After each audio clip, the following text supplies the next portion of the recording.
नमस्कार मेरे प्यारे साथियों। आज मैं आप लोगों को कक्षा 8 की जो भारतीय भवन का जो गणित है उसको मैं आज पढ़ाने जा रहा हूँ।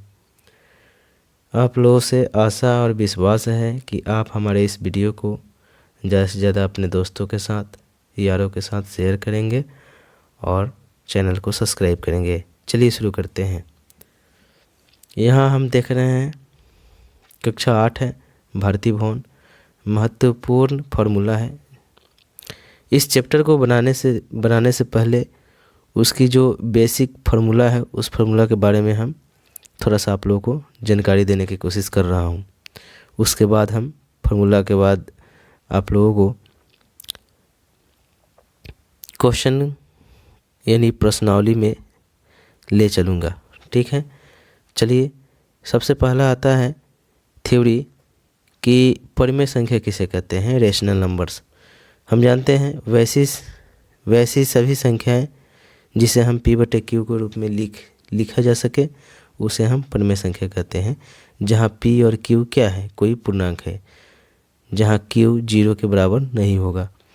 जैसे 3/4, 5/7, 6, 4/5 इत्यादि। इसी तरह से आगे हैं समृद्ध अर्थात यदि दो परिमेय संख्याओं का योग तथा अंतर एक परिमेय संख्या है तो वह समृद्ध है। जैसे मान लेते हैं कोई दो परिमेय संख्या, एक परिमेय संख्या p/q है, दूसरी परिमेय संख्या r/s है। इन दोनों का यदि योग करें तो योग करने पर भी हमें क्या आएगा, एक परिमेय संख्या ही आएगा, और इसका अंतर करने यानी घटाने पर भी एक परिमेय संख्या आएगा। तो हम कह सकते हैं कि परिमेय संख्या जहाँ p/q और r/s एक क्या है, परिमेय संख्या है, तो समृद्ध है। ठीक है, इसी तरह से नोट ध्यान रखना है, दो परिमेय संख्याओं का गुणनफल भी एक परिमेय संख्या होता है तो वह भी क्या होगी, समृद्ध होगी। मान लेते हैं कोई परिमेय संख्या 4/2 है और 4/2 में हम यदि 5/3 से गुना करते हैं तो क्या जाता है, एक परिमेय संख्या आ जाता है। तो गुणनफल भी क्या है, एक समृद्ध है। ठीक है, तो कह सकते हैं यह भी एक परिमेय संख्या है।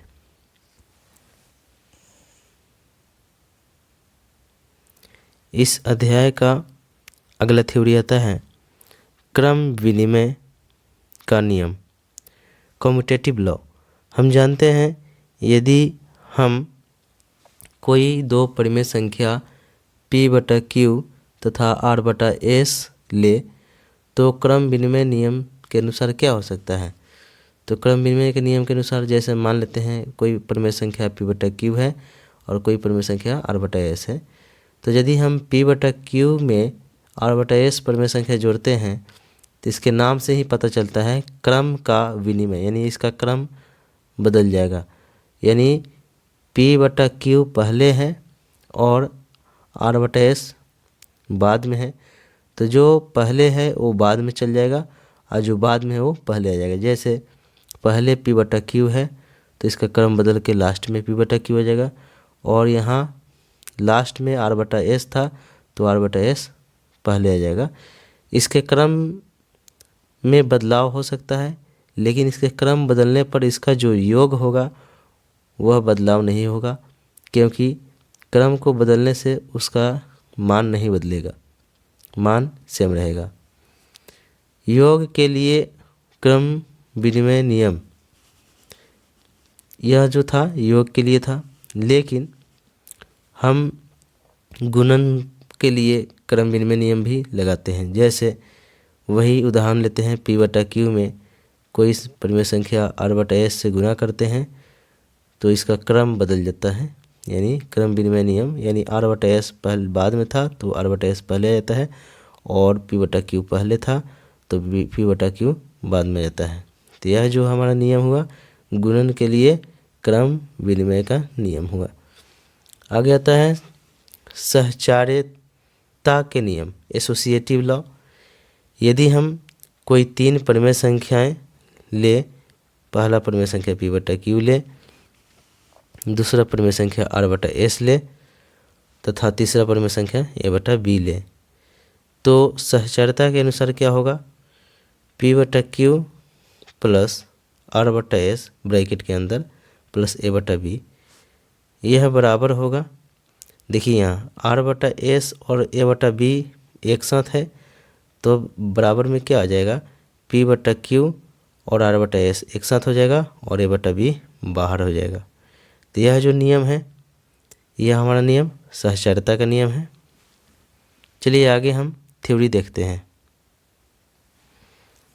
इसी तरह से यह जो फॉर्मूला है योग के सहचरता के नियम है, वही फॉर्मूला पर यदि हम गुणन के लिए सहचरता नियम दिखाएं तो क्या दिखा सकते हैं, p बटा q गुने ब्रैकेट के अंदर r बटा s गुने a बटा b, और इसके देखिए यहाँ से तो क्या हो जाएगा, p बटा q गुने क्या हो जाएगा, r बटा s हो जाएगा, गुना लास्ट में क्या हो जाएगा, a बटा b बाहर हो जाएगा। यह जो नियम है सहचरता का नियम पर आ गया, लेकिन गुणन के अनुसार आया। अब अगला आता है प्रतिलोम यानी इन्वर्स। यदि किसी संख्या को p बटा q में, मान लेते हैं कोई संख्या है, उस संख्या को हम यदि कोई परिमेय संख्या p बटा q में जोड़ने पर शून्य प्राप्त होता है तो उसे हम क्या कहते हैं, योज प्रतिलोम कहते हैं। मान लेते हैं कोई संख्या 2/3 है और 2/3 का योज प्रतिलोम क्या हो सकता है, यानी 0 आना चाहिए। तो यदि 2/3 में हम माइनस का 2/3 से जोड़ते हैं तो क्या आएगा, मान 0 आ जाएगा, तो योज प्रतिलोम हो जाएगा। जैसे यहाँ बना के दिखाए हैं कि 2/3 आप प्लस जोड़ दीजिए माइनस का 2/3, 2/3 है तो 2/3 माइनस और प्लस को गुना करेंगे तो माइनस होगा और हो जाएगा 2/3, 3 3 का लघुत्तम 3, और 3 में 3 से भाग करेंगे तो 1 मरतबे कटेगा, और 1 से 2 में गुना करेंगे 2 गुने 1 2 रहेगा, माइनस है तो माइनस, फिर 3 से 3 में भाग करेंगे तो 1 मरतबे कटेगा, और 1 से 2 में गुना करेंगे तो 2 गुने 1 2, 2 में से 2 घटेगा तो 0/3, और 0 में हम 3 से भाग करेंगे तो 0, तो 0 मान आ गया। तो हम कहेंगे यह क्या है, प्रतिलोम है, इन्वर्स है। तो हम कह सकते हैं कि यदि किसी संख्या AB को किसी संख्या p बटा q से गुना करने पर यदि गुणनफल 1 प्राप्त होता है तो p बटा q का गुणात्मक प्रतिलोम कहा जाता है। यह तो हमारा था प्रतिलोम था, योज प्रतिलोम यानी जोड़। अब गुणात्मक प्रतिलोम भी होता है। मान लेते हैं गुणात्मक प्रतिलोम में कि 2/3 का गुणात्मक प्रतिलोम क्या होगा, गुणात्मक प्रतिलोम में मतलब गुना करने पर 1 आना चाहिए। तो 2/3 में यदि हम उसका प्रतिलोम से गुना करें तो हमें 1 लाना है, तो क्या करेंगे, 3 ऊपर करेंगे 2 नीचे करेंगे, तब ना 3 एकम 3 3 एकम 3 2 एकम 2 2 एकम 2 यानी 1/1 यानी 1, तो 1 आएगा।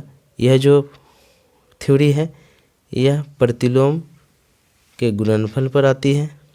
चलिए आगे थ्योरी देखते हैं।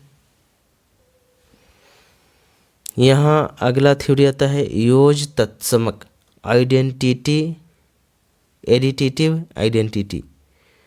हम जानते हैं यदि किसी संख्या को किसी परिमेय संख्या p बटा q में, p बटा q क्या है, परिमेय संख्या p बटा q में कोई संख्या जोड़ने पर गुणनफल भी क्या मिलता है, यदि p बटा q मिलता है तो उस संख्या को हम क्या कहते हैं, योज तत्समक कहा जाता है। मान लेते हैं कोई संख्या 2/3 है, p बटा q के रूप में है, और इसमें हमें एक ऐसा संख्या जोड़ना है कि 2/3 ही आवे, तो हम क्या जोड़ेंगे, 0 जोड़ेंगे, 0 जोड़ेंगे तब ना 2/3 में 0 जोड़ेंगे तो 2/3 ही आएगा, अर्थात 0 क्या है, योज्य तत्समक है।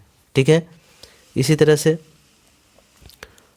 आगे जो हमारा थ्योरी आता है गुणात्मक तत्समक मल्टीप्लिकेटिव आइडेंटिटी।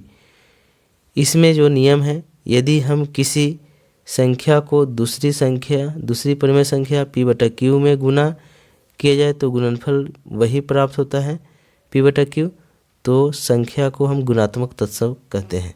जैसे मान लेते हैं कोई संख्या 2/3 लेते हैं, उसमें हम इसमें कितना संख्या से गुना करें कि सेम यह संख्या 2/3 आवे, तब ना गुणात्मक प्रतिलोम तत्समक आएगा। तो 2/3 में हम यदि 1 से गुना करते हैं तो क्या मान आता है, 2/3 ही आता है। तो हम कह सकते हैं अर्थात 1 क्या है, गुणात्मक तत्समक है। ठीक है, तो 1 गुणात्मक तत्समक है। चलिए आगे हम थ्योरी देखते हैं। इस अध्याय का लास्ट थ्योरी है। फिर इस थ्योरी समाप्त होने के बाद मैं आपको एक और वीडियो लेके आऊँगा जिसमें इस थ्योरी से रिलेटेड क्वेश्चन होंगे। ठीक है, तो हमारे इस चैनल को ज़्यादा से ज़्यादा अपने दोस्तों के साथ शेयर करें, लाइक करें, सब्सक्राइब करें। यदि हमारे आप चैनल पर नए हैं तो हमारे चैनल को सब्सक्राइब करना ना भूलें और बेल आइकन को दबाएं। देखिए ये नियम है गुणन के योग्य पर वितरण। माना कि किन्हीं 3 संख्याओं, मान लेते हैं कोई 3 परमेय संख्या a/b है, दूसरा परमेय संख्या p/q है और तीसरा जो परमेय संख्या है वह r/s के लिए हम क्या लिखेंगे, गुणन के योग पर वितरण लिखेंगे। तो मान लेते हैं a/b को हम गुना करते हैं योग पर, यानी गुणन करना है और योग करना है। तो a/b को गुणन कर रहे हैं और p/q है और r/s है उसका हम योग कर रहे हैं। तो यह जो नियम आता है क्या आ जाता है, a/b को यदि हम p/q से गुना करेंगे तो हो जाएगा ब्रैकेट में a/b गुने p/q, प्लस का निशान जो है ये वाला, यह प्लस होगा, यहाँ प्लस होगा और यहाँ फिर गुना होगा a/b से गुना किस में होगा, r/s में। तो ब्रैकेट में हो जाएगा a/b गुने r/s। यह जो हमारा नियम आया यह गुणन के योग पर वितरण का नियम हो गया। तो उसे हम गुणन के योग पर वितरण नियम कहते हैं। तो हमारा यह वीडियो कैसा लगा आप कमेंट करें और हमारे चैनल को लाइक करें, सब्सक्राइब करें। बहुत बहुत धन्यवाद। इसी तरह से कल मैं आपके लिए एक और वीडियो लेके आऊँगा जिसमें क्वेश्चन सॉल्व किया होगा या आपके सामने क्वेश्चन सॉल्व करेंगे। ठीक है, थैंक यू।